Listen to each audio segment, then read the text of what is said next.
Você já se sentiu culpado porque você estava fazendo alguma coisa e você sentiu que você poderia estar produzindo mais, que você deveria estar fazendo alguma coisa relacionada a trabalho ou a estudo e não conseguiu curtir esse momento de entretenimento? Muita gente chega com essa queixa pra mim. Pra quem é novo, muito prazer, eu sou Carvalho, sou professor de hipnose e hipnoterapeuta e eu atendo com hipnoterapia no consultório e chega muita gente com essa questão pra mim. E me mandaram um vídeo que falam que é sobre esse assunto. E esse aqui é o quadro Hipnoterapeuta Reage, Analisa, Agrega, enfim, não tem um nome definido ainda. Onde eu vou assistir o vídeo, se fizer sentido eu vou agregar coisas, trazer uma visão mais neurocientífica, porque o tema do vídeo é culpa, pelo que me falaram. Vamos lá ver se se eu consigo agregar e te ajudar de alguma forma para você entender um pouco melhor essa questão, quem sabe até resolver. Tá bom? Vamos lá então. Bom, já tô aqui na tela do vídeo, então bora lá.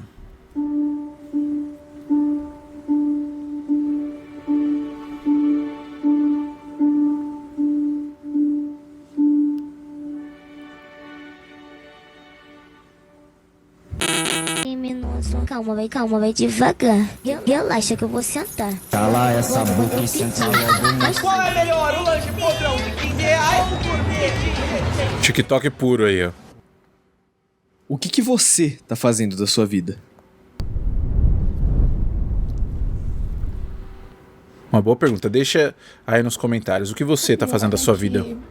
Se alguém me falar por que você tá chorando, eu simplesmente não sei responder. Esse aqui é um relato de uma pessoa usando o TikTok. Mesmo sendo um exemplo extremo, é óbvio que vídeos desse estilo são a minoria na plataforma e provavelmente a causa da angústia dessa pessoa não é somente por causa das redes sociais. Ele ainda me ajuda a provar um ponto. Nos últimos tempos, cada vez mais e mais pessoas estão notando que tem alguma coisa de errado. E o mais bizarro disso tudo é que quanto mais o tempo passa, mais jovens são as pessoas que estão tendo esse problema. Cada vez mais você se afunda em um ciclo vicioso de pular de um prazer pro outro, deixar as coisas pra amanhã, se culpar e voltar do início. E acho que a pior parte é que atualmente as pessoas estão indo sim atrás de ajuda, mas a maioria delas vai pro lugar errado. Geralmente entram em vídeos onde a argumentação se baseia em é só cortar, para de usar, só levanta a bunda da cadeira e vai, basta criar disciplina, você não quer o suficiente. Can't imagine. Nossa, já quero começar aqui fazendo o adendo. Sensacional essa crítica, né? Falando desses vídeos que tem por aí. E é verdade, tem muito vídeo motivacional que exclui tanta variável que existe na vida real. Na teoria, toda a prática é diferente. Você vê gente falando, acorda às 5 da manhã, toma banho gelado.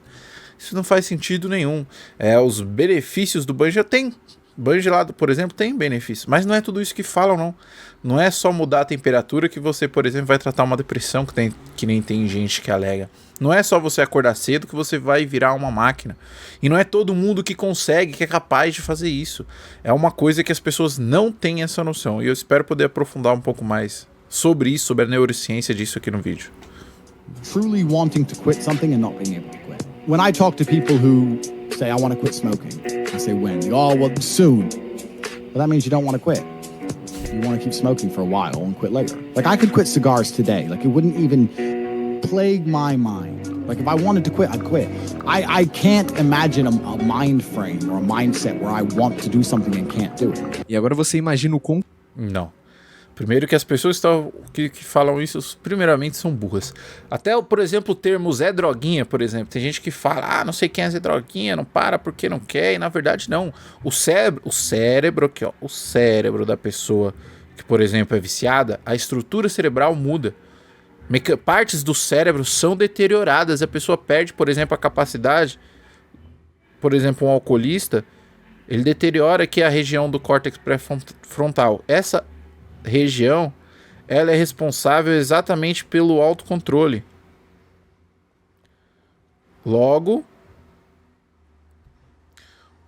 meu Deus, era para estar escrito aqui, ó, deixa quieto. Enfim, essa parte aqui é responsável pelo autocontrole. O autocontrole é que a pessoa precisa, por exemplo, para não beber. Se essa área foi deteriorada, óbvio que essa pessoa vai ter dificuldade para não beber. E tem a coisa mais importante sobre vício que nem todo mundo sabe. Vício é uma roleta russa, por exemplo. Tem gente que consegue, sei lá, fumar crack de forma social. Ele fuma só quando ele quer, ele fuma e para a hora que ele quiser, literalmente, não só aquelas falas, né? Só o que acontece é uma roleta russa. O fato de você ser ou não dependente de alguma coisa é única e exclusivamente por um fator genético que é baseado em sorte. Dizem que o crack é uma coisa que vicia muito porque o crack ele tem uma taxa de pessoas predispostas a se viciarem muito mais alta do que algumas outras drogas. Mas tem gente que consegue fumar 1, 2, 3, 10 cigarros sem se tornar viciados em cigarro. Mas tem gente que no primeiro cigarro vai se tornar dependente. E isso é puramente sorte. É uma roleta russa.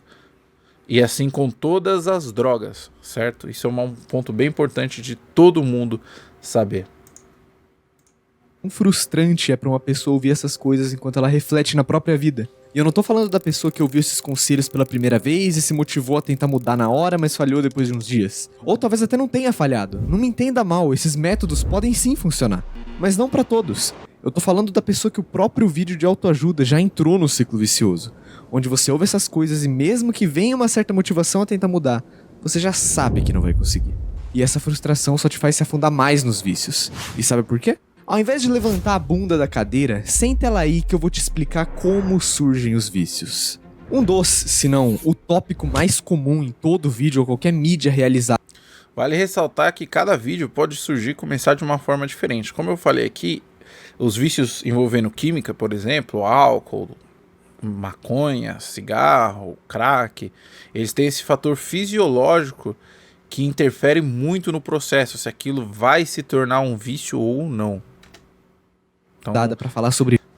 assim como as pessoas são diferentes, os vícios também são diferentes, neurologicamente falando.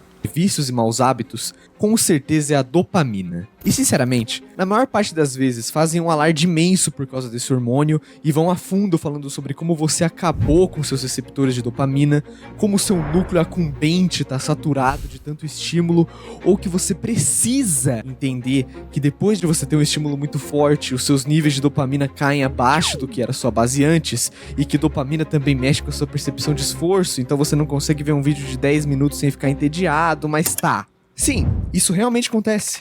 Essas coisas que eu listei não são mentira, e longe de mim querer atacar ou falar que essas... Aliás, jejum de dopamina que apareceu ali, não é um termo que cientificamente faz tanto sentido, tá? Jejum de dopamina geralmente funciona não porque você seria capaz de jejuar a sua dopamina. Não, você vai ter dopamina sendo gerada, certo?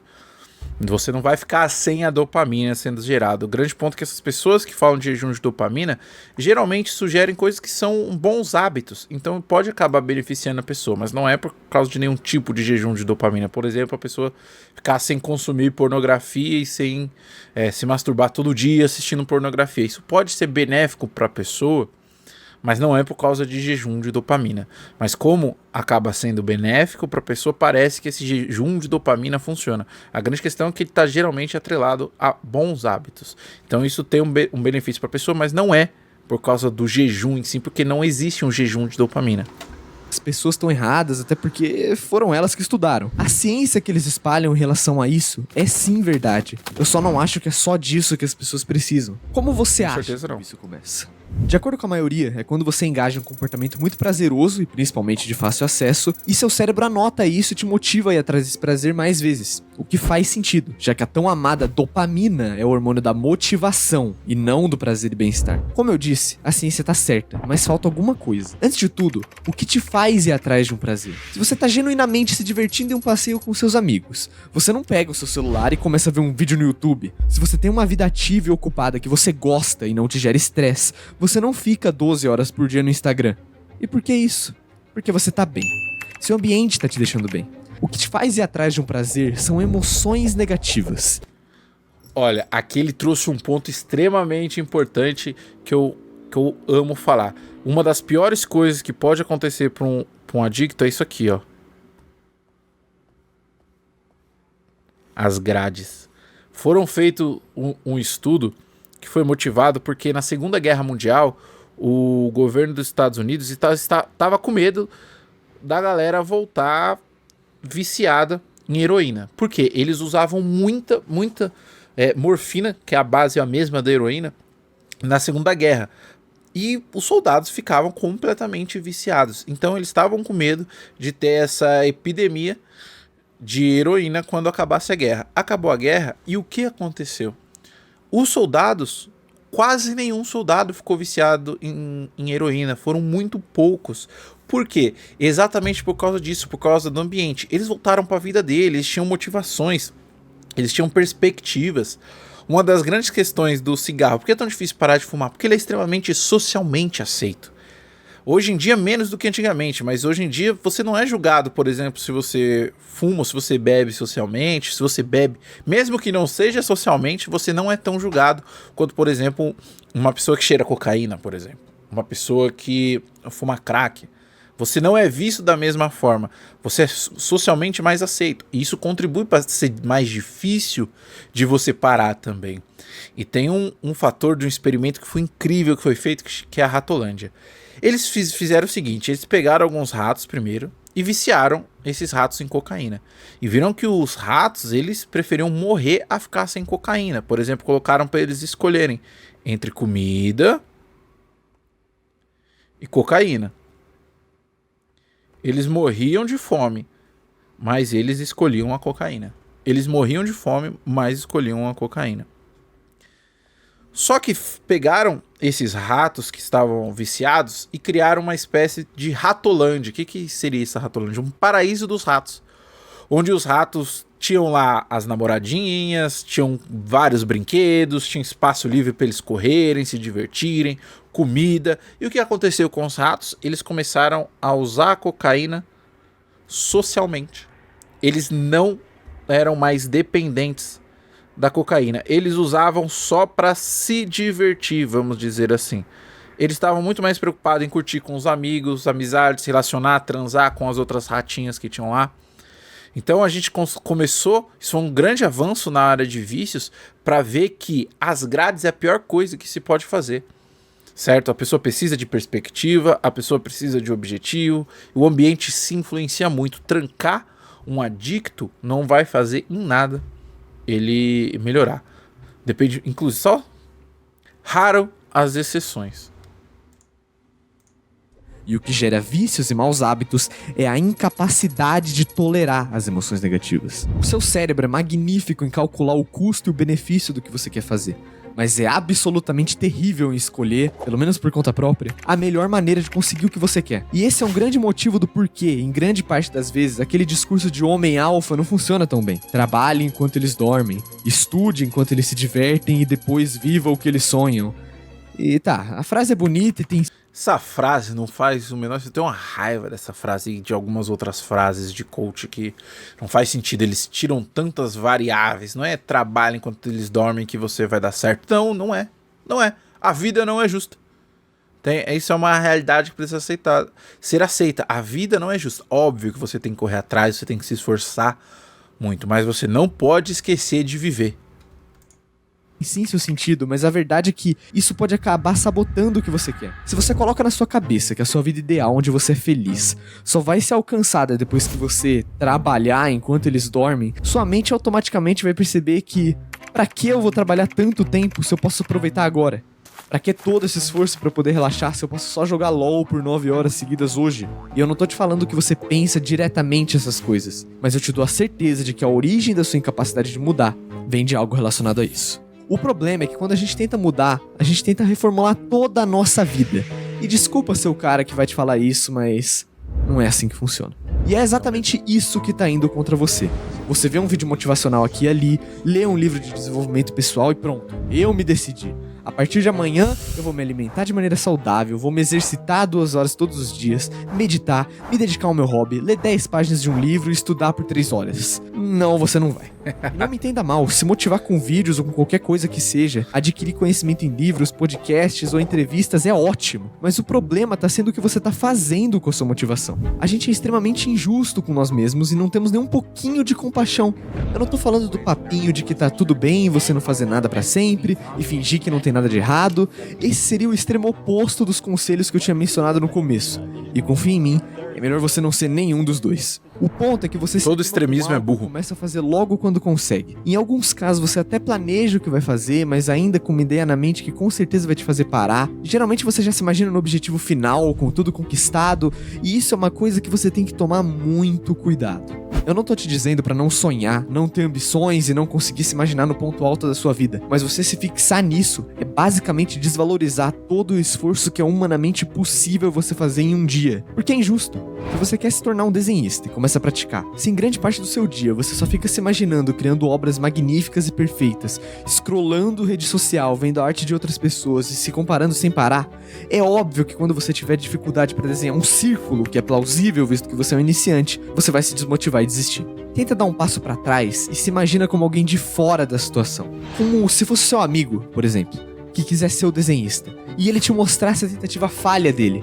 Você realmente ia jogar esse peso nas costas dele? Tenha um pouco.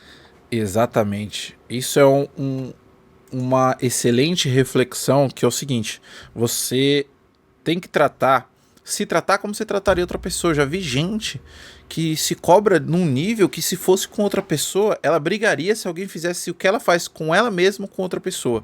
Ela entraria no meio para defender essa outra pessoa, mas ela acaba fazendo com ela mesma.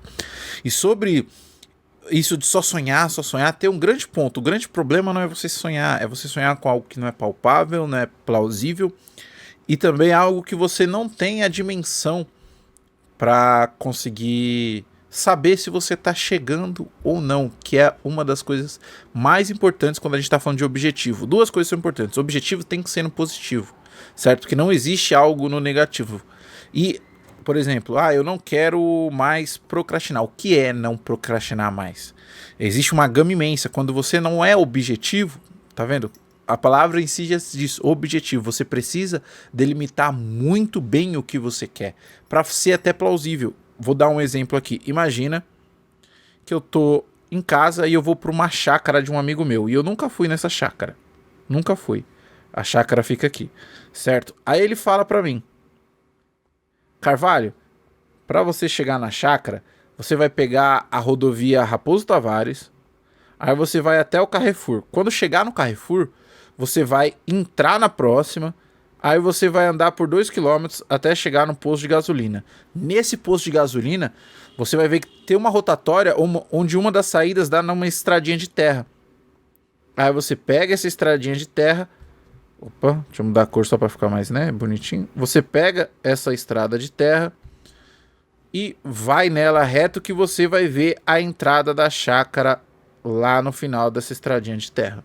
E aí você chegou, certo? Então o meu objetivo era sair de casa e chegar na chácara. Agora imagina que eu pego a rodovia Raposo Tavares aqui, e eu fico andando. Rodo o dia inteiro na rodovia Raposo Tavares e não chego no Carrefour. Não chego aqui no Carrefour. O que vai acontecer? Eu vou voltar para casa. Óbvio que eu vou voltar para casa. Por isso que esse Carrefour não pode ser tão longe. Eu preciso que ele chegue, que ele seja mais perto, para eu conseguir combustível. Opa, vi o Carrefour, legal, estou no caminho certo. Opa, ali o posto de gasolina, show de bola.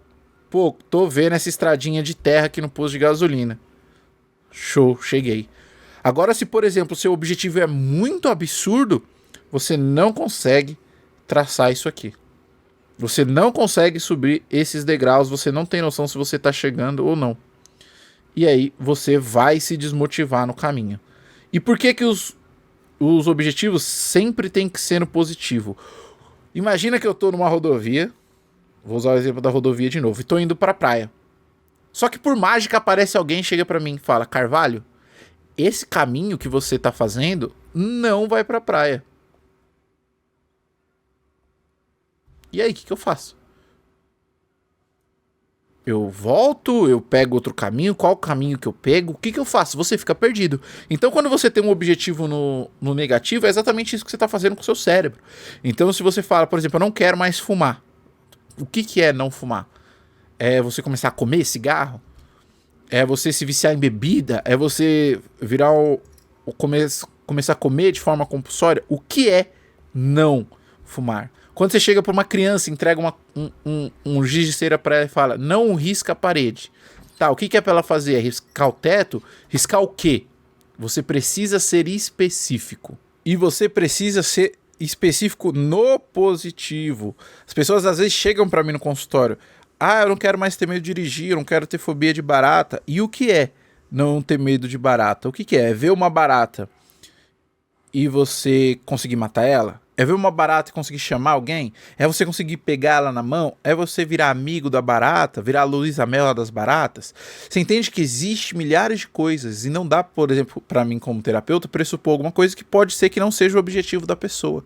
Então é muito importante que o seu objetivo seja no positivo, para você conseguir quebrar ele em pequenos passos, para você conseguir se automotivar, renovar essa motivação. Senão realmente você vai entrar num ciclo vicioso negativo.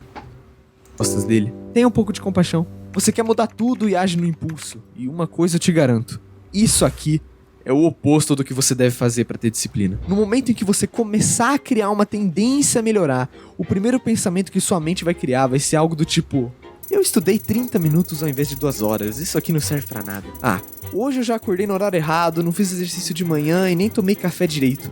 Então eu não vou estudar hoje. E sabe por que ela faz isso? Porque ela sabe que você não vai fazer tudo. E sinceramente, até você sabe. E até mesmo eu já te falei nesse vídeo que você não vai sair de um dia pro outro estudando 3 horas por dia. Mas mesmo assim, quando tá chegando a hora de você praticar seu novo estilo de vida e você sente o mínimo de preguiça, você já pensa: eu não vou pra academia pra fazer um treino ruim. Amanhã eu vou. Eu não vou começar a estudar lá pra ficar 20 minutos. Eu vou ver só mais um vídeo no YouTube. Eu já tô aqui mesmo. E essa que é a parte difícil que Essa é a armadilha.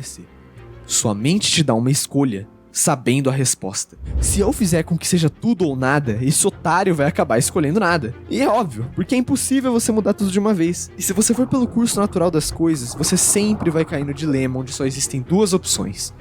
Ou eu faço o dia perfeito, ou eu não faço nada. Fazer isso aqui não adianta, eu devia estar fazendo outra coisa. Será que eu tenho que fazer melhor amanhã? Será que eu consigo fazer melhor amanhã? Tá ficando difícil manter isso. Nem isso eu tô conseguindo fazer. Eu já tentei mudar outras vezes. Você se culpa e fica ansioso, estressado e frustrado. E quando sua própria mente te bota nessa posição e finalmente consegue te causar uma boa carga de emoções negativas que você mesmo deixou tão grande e intolerável, pra onde você vai pra aliviar tudo isso? É o ciclo sem fim.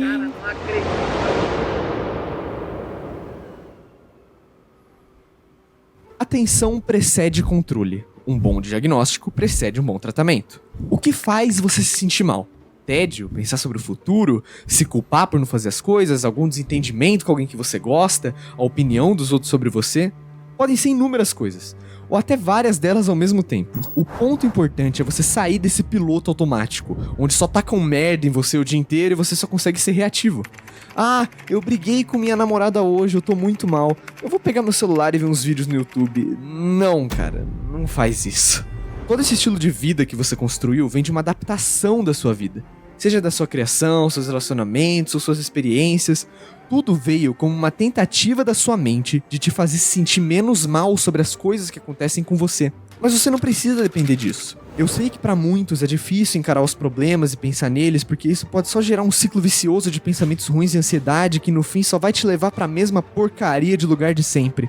E eu pretendo fazer um vídeo só sobre isso. Mas eu já quero te adiantar que as coisas que acontecem com você não definem quem você é. Exatamente. Eu te garanto. Se distrair pra fugir da sua própria mente só vai tornar ela mais assustadora. Seja sincero com você mesmo. Não desmereça o que você sente. O seu sofrimento... Exatamente. Existe uma coisa no nosso cérebro que é chamada de o viés da negatividade. Antigamente, a gente herdou isso dos homens da caverna, né? Então, antigamente, imagina que eles não sabiam o que eram as coisas, tinha uma árvore lá bonitona e tal. Não, hoje eu tô muito desenhista pra vocês, hein? Olha isso. Tinha lá a árvore. E um dos galhos dessa árvore tinha isso aqui. Ah, uma galera... Ó, fazer assim pra ficar melhor pra vocês verem. Tinha isso aqui. E um pessoal não sabia, e eles não sabiam o que era. Algumas pessoas iam lá e metiam a mão. Outras corriam. Fugiam dali porque não sabiam o que era aquilo. Poderia ser uma cobra, poderia ser o rabo de uma onça, enfim. Os que mais sobreviveram dessa galera eram os que corriam. os que tinham esses pensamentos negativos, de sempre pensar o pior, eles foram privilegiados na evolução, eles sobreviveram mais. E o nosso cérebro foi moldado dessa forma, ele veio a partir disso. Então esse viés da negatividade é uma função do nosso cérebro de proteção que ele não precisa usar mais, mas ele não sabe disso. Então você sempre tende a pensar o negativo quando você não sabe o que é alguma coisa. Inclusive isso acontece muito com pessoas que têm ansiedade. Por isso que às vezes eu vou tratar a ansiedade na hipnoterapia e só da anamnese, só de eu explicar para a pessoa o que é ansiedade, ela tem uma melhora ali de 30, 40, 50, chegou a 70% das questões dela com ansiedade, só dela entender o que é ansiedade fisiologicamente falando. Inclusive, se vocês quiserem, eu posso fazer um vídeo explicando o que é, deixa aqui nos comentários que eu faço. Então é muito importante você ter noção do que está acontecendo com você fisiologicamente, porque senão a sua mente vai tender a pensar o pior. E é importante você saber que ela tende a pensar o pior também, que é o viés da negatividade, exatamente para quando você ter esses pensamentos, você começar a ter consciência de que eles estão acontecendo e eles são forçosamente negativos, muito mais do que a realidade. Não é falta de vontade de mudar, não é frescura. Você realmente tem fatores na vida que dificultam o que você quer fazer. Então não é só levanta e vai fazer e ignora o que você sente porque não serve pra nada. Não é assim. Da mesma forma que não é porque você se identificou com um vídeo de top 10 sintomas de transtorno de déficit de atenção que você tem algum distúrbio. Como eu disse, você precisa mudar aos poucos. Não adiciona 1000 novas tarefas e proíba tudo que você faz de ruim de uma vez. Que seja algo simples, cara. Mesmo que a única coisa que você faça seja reservar 20 minutos de amanhã pra estudar. Ou se não for o seu foco, enfim, trabalhar em algo por 20 minutos, ler um livro por 20 minutos, eu não sei. Seja lá qual for a atividade que você quer começar, vai devagar. Um tempo pequeno, que você consiga aguentar largar tudo e por esse tempinho pequeno se focar nessa tarefa. Ter um tempo pequeno é importante assim, porque permite que a gente consiga se focar. A maior parte das vezes dá errado, porque desde cedo a gente enfia na nossa cabeça que pra fazer do jeito certo a gente tem que por 4 horas se trancar em um quarto sem distrações e se forçar a ficar ali focado por um período gigantesco de tempo. Mas eu não acho que tem que ser assim. Não eu tem acho que que uma ser. forma muito melhor de se viver e Não somos robôs. treinar sua mente pra agir da maneira que você quer. Que você consiga, em um tempo estabelecido, fazer o que você quer sem precisar colocar o celular 3 cômodos longe de você dentro de uma gaveta trancada. E claro que conseguir ficar horas e horas em um... Olha, talvez isso de colocar o celular numa gaveta trancada seja uma solução, é uma opção viável. Tem gente que infelizmente não consegue. Inclusive é a frase que eu sempre digo para os meus alunos nos cursos de hipnoterapia, quando eu estou ensinando eles. Não preencha a sala do coleguinha com os seus móveis. Não preencha a sala do outro com os seus móveis. Então às vezes vai ter gente que vai precisar colocar esse celular longe mesmo. E tudo bem, se for o caso, você precisar fazer isso. Porque o celular vai ser uma tentação. O celular vai ficar na sua orelha aqui, ó. Vai chamar a sua atenção para você querer olhar para ele. Na série do Dr. House tem um episódio que ele fala, né? Se você quer tá de dieta, evite o carrinho dos doces. E inclusive acho que é a 13 que fala. É exatamente isso. Se o celular é o seu maior problema ali, começa deixando ele longe. Um foco absoluto é bem tentador, mas você não vai começar sendo assim. É algo que você adquire com o tempo. Nós subestimamos o que pode ser feito a longo prazo e superestimamos o que pode ser feito a curto prazo. Legal que o vídeo é dividido em capítulos, né? Acaba um, 23 começa de outro. fevereiro de 2017, a Organização Mundial de Saúde anunciou que o Brasil era o país mais ansioso do mundo e o 5º país mais depressivo. E essas estatísticas se mantêm até hoje. Quer que eu prove pra você? Pra começar que você provavelmente não consegue nem ir ao banheiro sem levar o celular na mão. Não consegue almoçar sem ver um vídeo, e quando acorda a primeira coisa que você faz é abrir alguma rede pra ver o que tem de novo. E sim, eu vou parecer a sua avó chata agora, mas... Parece a Dona Florinda. Lembra que eu falei sobre a incapacidade de tolerar emoções negativas? Então, o quão fraco tá essa sua habilidade se você não consegue nem aguentar o tédio de cagar sem ter um estímulo ali que te mantenha distraído e faça o tempo passar mais rápido? Relaxa, cara. Você tá perdido e sem autocontrole porque nem mesmo seu cérebro sabe mais o que tá acontecendo. Você tá tirando dele a noção de tudo. Quando você tá sem fazer nada, você não tem ego. Você não tem ansiedade, não tem preocupação. Pensa comigo. Quando você tá lá no banheiro, todo mundo é igual. Você cagando é o mesmo que, sei lá, o Brad Pitt cagando, eu acho. O que eu quero dizer é que você precisa dar mais tempo pra sua cabeça processar o que tá acontecendo. Dá um tempo de comparação, de se cobrar. O ser humano não foi feito para ficar o dia todo recebendo informação aleatória e não parar por um segundo. Por isso que você é tão ansioso. Por isso que você sente e pensa coisas tão ruins. E sempre que algo acontece, você entra em um ciclo de pensamentos autodestrutivos e não consegue tomar uma ação. Bom, já expliquei pra vocês do viés da negatividade, falei que eu vou fazer um vídeo sobre ansiedade se vocês quiserem, né? Mas aqui já vai uma coisa, que é o seguinte: quando a pessoa tá ansiosa, ela tem mais sangue passando no cérebro quando tá tendo uma crise de ansiedade, ou ansiedade de modo geral. E não é indicado ela fazer coisas que envolvem o pensamento, pensar em coisas. Por exemplo, auto-hipnose. Eu sempre ensino, tanto para os meus alunos quanto para as pessoas que eu atendo, que o ideal não é fazer auto-hipnose durante uma crise. Porque na auto-hipnose você está focando exatamente no interno, nos pensamentos. E é aqui onde a maior zona está acontecendo, né? O viés da negatividade junto com vários pensamentos acelerados, porque tem mais sangue correndo no seu cérebro durante a ansiedade, que é a reação de luta e fuga fisiológica. Então o ideal é você fazer o quê? Focar no externo. Exercícios que envolvem você focar ou no presente ou em algo externo. Inclusive, para todas as pessoas que eu atendo, eu ensino uma coisa que é como se fosse um reset, né? Não tem o botão reset do computador que se aperta quando tem muita coisa acontecendo ou quando ele trava e ele reseta, volta ali do zero? Pois é, o nosso cérebro, a gente pode treinar ele para fazer isso. Como que a gente treina ele para fazer isso? Com o Mindfulness. O que é Mindfulness? É um exercício de meditação, mas calma. Se você é que nem eu era, eu ouvi meditação a primeira vez, eu torci o nariz. Falava, não, isso é coisa de monge, não é pra mim, pipipi, popopó. Não. O Mindfulness, você pode começar a fazer com... Opa. Você consegue começar a fazer com 30 segundos. Quando eu descobri isso, eu falei, 30 segundos é possível. E você vai treinando até você evoluir para talvez 1 minuto, 2 minutos, 1 minuto e meio, enfim, quanto fizer sentido. O Mindfulness, ele veio do Pranayama, só que ele tem uma propriedade de dar esse reset que é muito interessante, e ele tem várias evidências científicas, comprovação científica, o quanto ele é benéfico. E como eu amo coisas com comprovação científica, né? Eu sou esse materialista que sou. Eu dei uma chance e é realmente incrível. Eu ensino isso para todos os meus pacientes e para os meus alunos. Como que você faz o Mindfulness? Você coloca ali um despertador para 30 segundos, para você saber quando acabou, e você se foca em algo externo. Pode ser qualquer coisa externa. Tem gente que coloca metrônomo assim no celular, tem gente que foca no barulho da geladeira, do ar-condicionado, do computador, na própria respiração, num som da rua, enfim. O importante é você se concentrar em algo externo e ficar sem pensar durante os 30 segundos. Essa é a parte mais difícil, você ficar sem pensar. Por isso que a gente fica nesses 30 segundos. O ideal é você não pensar em nada, é você focar somente nesse som externo, por exemplo, ficar focando só no metrônomo. No começo vão vir pensamentos, óbvio que é difícil você desligar. Quando eles vierem, você não tenta fugir, você, eu pensei nisso. E volta a focar naquele no externo.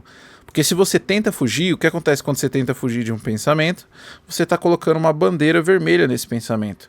Quando você coloca uma bandeira vermelha nesse pensamento, porque você está tentando fugir dele, o que vai acontecer? O seu cérebro vai dar mais atenção para esse pensamento. Afinal, ele vai entender, opa, isso deve ser importante. Se tá ali essa bandeira vermelha, deixa eu ficar ligado nele porque ele pode ser prejudicial. É que nem uma pessoa que tem uma fobia de barata.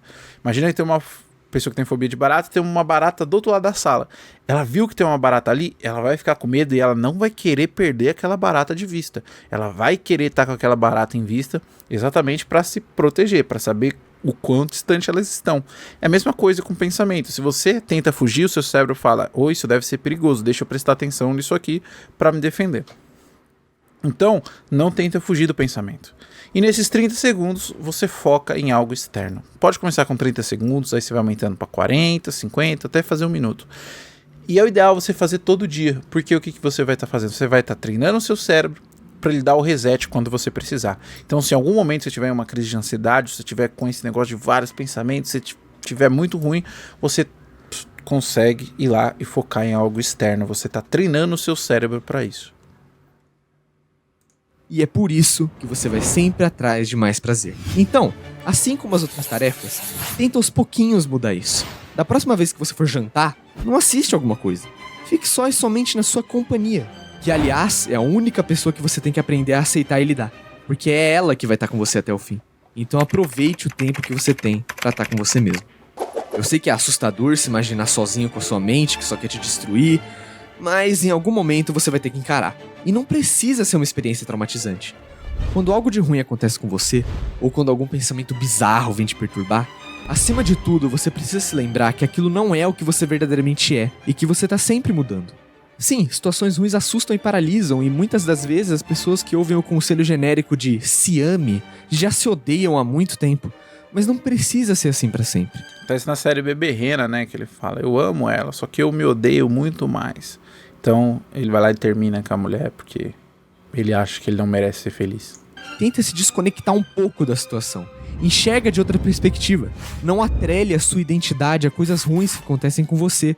Não é porque você não fez a lição de casa e sua mãe te chamou de preguiçoso que você é isso. Da mesma forma que também não significa que você é o maior exemplo de produtividade que existe. Exatamente, isso que ele acabou de falar do nível de identidade é muito louco, porque assim, a gente tem a pirâmide, né, dos níveis neurológicos, onde a gente tem aqui mais baixo o ambiente, eu já falei dela em outro vídeo, a gente tem o ambiente, comportamento, habilidade, crença e identidade, né, quanto os elementos de cima tendem a influenciar nos de baixo, muito mais do que o de baixo nos de cima, né. Então, por exemplo, o ambiente, o que você entende como seu padrão de identidade, o que você é, vai influenciar nas crenças que você tem. As crenças que você tem vai influenciar no que você estuda, nas suas habilidades. E as suas habilidades que vão gerar os seus comportamentos, que vão influenciar no ambiente que você está. Só que o contrário pode acontecer também. Pode acontecer o contrário também. Então, o ambiente que você está pode te prejudicar a ponto de você ter um comportamento e esse comportamento gerar em você uma crença que vai mudar o seu nível de identidade. Por exemplo, ela está em um lugar onde todo mundo trata ela mal, todo mundo fala que ela é a pior pessoa do mundo.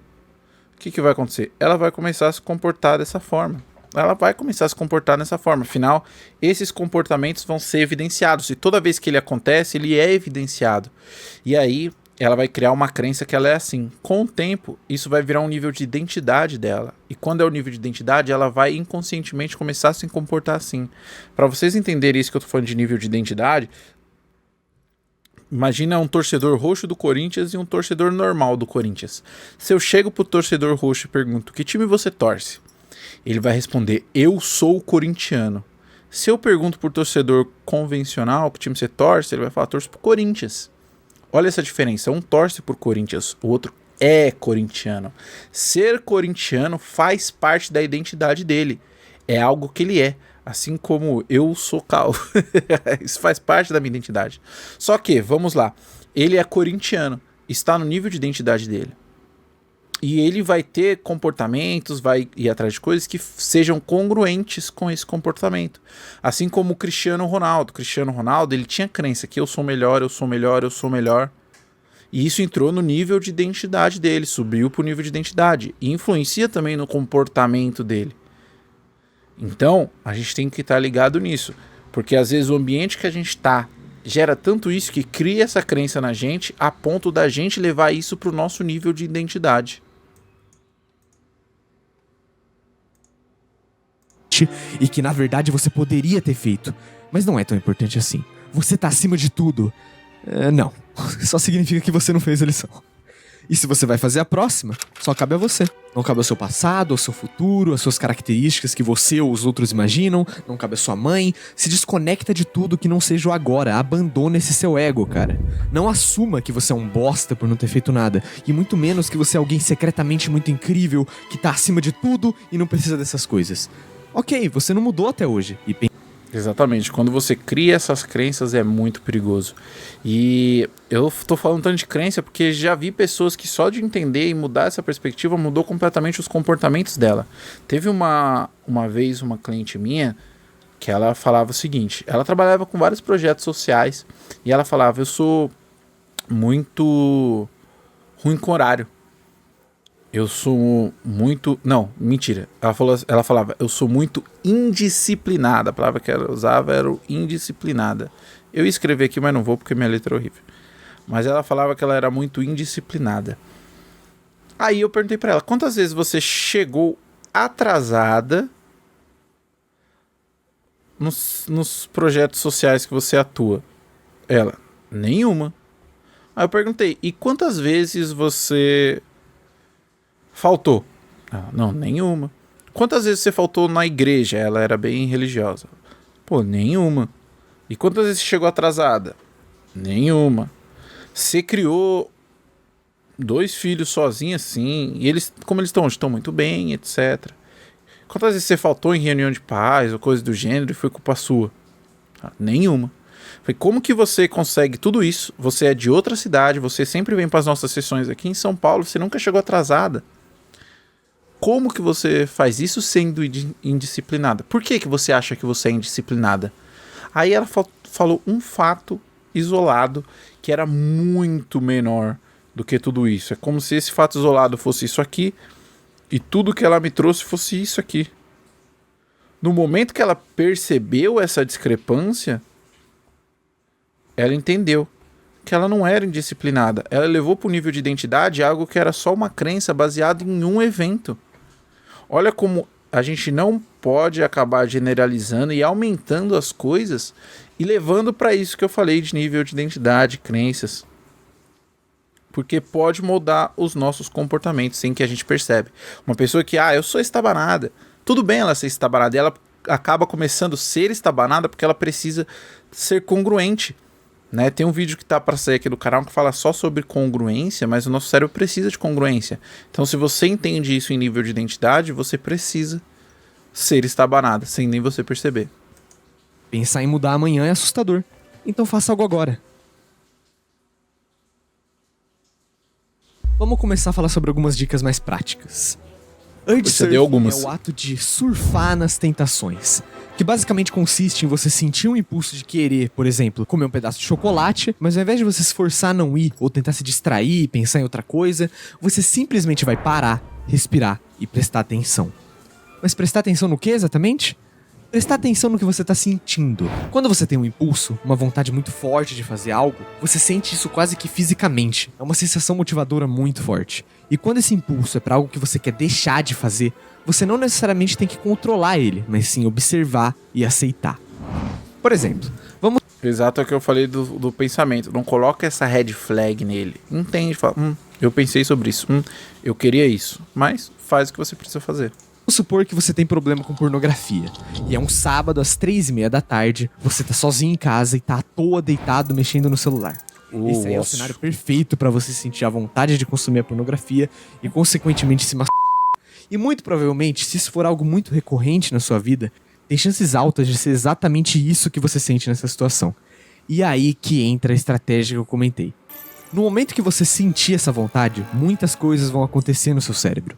Se você reconhece que seu vício é um problema, vai ter uma parte de você que vai querer resistir, mas ao mesmo tempo, todo o resto da sua pessoa vai estar criando 1 milhão de argumentos do porquê não tem problema fazer só agora, e eu quero que nesse momento você pare, largue o celular da sua mão e simplesmente não faça nada. Não vai fazer outra atividade para esquecer a sua vontade, não vai falar com alguém, não faz nada. Para e observa. Presta atenção na vontade que você está sentindo de fazer outra coisa. E aos poucos você vai perceber que conforme você for notando ela, ela vai diminuindo, diminuindo e diminuindo. Até que ela vai simplesmente sumir, porque você não quer aquilo de verdade. É um impulso. E assim como tudo nessa vida, se vem muito rápido, vai embora muito rápido. Você pode até não conseguir deixar de sentir o impulso no começo, mas o controle para simplesmente parar e não fazer nada, você definitivamente tem. Porque essa prática, assim como qualquer outra, seja ela física ou mental, é uma habilidade que você vai treinando. Mas o ideal, nesse caso, falando de um ponto de vista prático, é você ter um comportamento para substituir. Não trocar o ócio pelo ócio. Ócio por ócio, você talvez entre numa bola de neve. É muito bom você entender, você observar, mas você ter o caminho para seguir após você ter feito isso. Porque lembra o que eu falei lá da Raposo Tavares, da rodovia que não chega à praia. É a mesma coisa. Beleza, eu não vou fazer isso. Eu vou fazer o quê?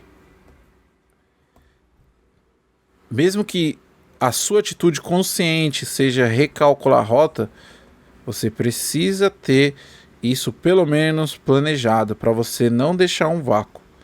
Se você deixa esse vácuo, o seu cérebro tende a escolher. E ele não vai escolher uma coisa nova, ele vai escolher uma coisa que ele já conhece. O que ele já conhece é mais fácil, não é o que você precisa, pelo menos nesse exemplo que ele deu aqui. Então, mesmo que você for não fazer nada, planeje esse não fazer nada. Entenda o que não fazer nada é fazer alguma coisa. Surfa nos seus impulsos, você não tá lutando contra a sua mente, não tá tentando tirar ela de algum lugar e pôr no outro, você tá treinando ela a focar no que você quer, que é a coisa mais importante. Você percebe que quem tem controle do seu foco é você, que venha 1001 vontades de uma vez, pode vir o que for, você não vai perder o controle se você simplesmente parar e observar. Uma boa estratégia que funcionou muito bem comigo é estabelecer tempo limite para as coisas que eu quero fazer. Então, por exemplo, se amanhã eu quero estudar, eu vou em algum aplicativo de agenda ou anoto em algum lugar que seja e coloco lá. Das 2 até as 2:30 eu vou estudar. Claro, tenta ser o mais específico possível para você não ter que pensar em muita coisa para começar. Então, já coloca o tema, o que exatamente você vai fazer, se vai fazer exercício, se vai ver teoria, enfim, que seja. A parte importante é que seu foco esteja no tempo. O objetivo disso é desconectar a recompensa que você sente do seu resultado. É mais importante você ficar satisfeito que estudou por meia hora do que ficar bravo que em meia hora você só entendeu 10 páginas ao invés de 20. Você tem mais controle sobre a sua consistência do que a sua performance. É melhor você fazer um estudo mediano, constante, de 30 minutos todos os dias, do que uma forçação de 2 horas, onde você até pode aprender um pouco mais, mas que você só vai conseguir repetir esse mesmo cenário daqui a 2 meses. Exatamente. E por que Perfeito, isso perfeito. é tão importante? Porque é exatamente isso que vai te motivar a continuar seguindo. Fique feliz com o seu progresso. Mesmo que você levante hoje e faça 2 flexões, fique satisfeito com isso. Quando foi a última vez que você se permitiu deitar pra dormir sabendo que você fez o que dava no dia? Você sempre termina o seu dia pensando em como vai lidar com o amanhã, como ontem foi ruim, como você tem medo do futuro e como você se arrepende ou até mesmo tem raiva do seu passado, mas você sempre faz isso e simplesmente esquece, trata como lixo aquele pedacinho de progresso que você fez, sem em nenhum momento sequer se parabenizar ou simplesmente ficar satisfeito por ter feito as coisas hoje. Você tá sendo injusto. Então, Muito próxima injusto. vez que você conseguir dar pequenos passos, seja aguentando um dia sem se render aos seus vícios, um dia que você estudou, uma semana que você se alimentou melhor, reconheça isso. Você não vai a lugar nenhum se você não parar por um tempo e pensar no que você fez hoje. E quando você conseguir lidar com as coisas com um pouquinho mais de tranquilidade, ver que você não tá em uma corrida mortal contra si mesmo ou contra os outros, e aprender que você tem sim seus problemas pra enfrentar, mas que acima de tudo, você dá conta, você finalmente vai se dar a permissão de poder dormir com um sorriso no rosto. E se chegar algum dia que você não conseguir, tudo bem, não tem problema recomeçar, não tem problema falhar por um dia, você não é um robô. Isso serve também para quando a gente está falando de pessoas que têm algum certo tipo de vício, recaídas acontecem, pode ser que seja parte do processo, não tem problema, o importante é recomeçar e voltar para aquilo que faz sentido para você. Espero que você tenha gostado do vídeo, deixa o like, que aí para me ajudar, me ajuda bastante isso. Curte aí, comenta o que você quer ver aqui no canal, se inscreve se você for novo por aqui, me segue lá no Instagram, Carvalho Hipnotizando, e foi muito bom ter você aqui comigo nesse vídeo. Até o próximo vídeo.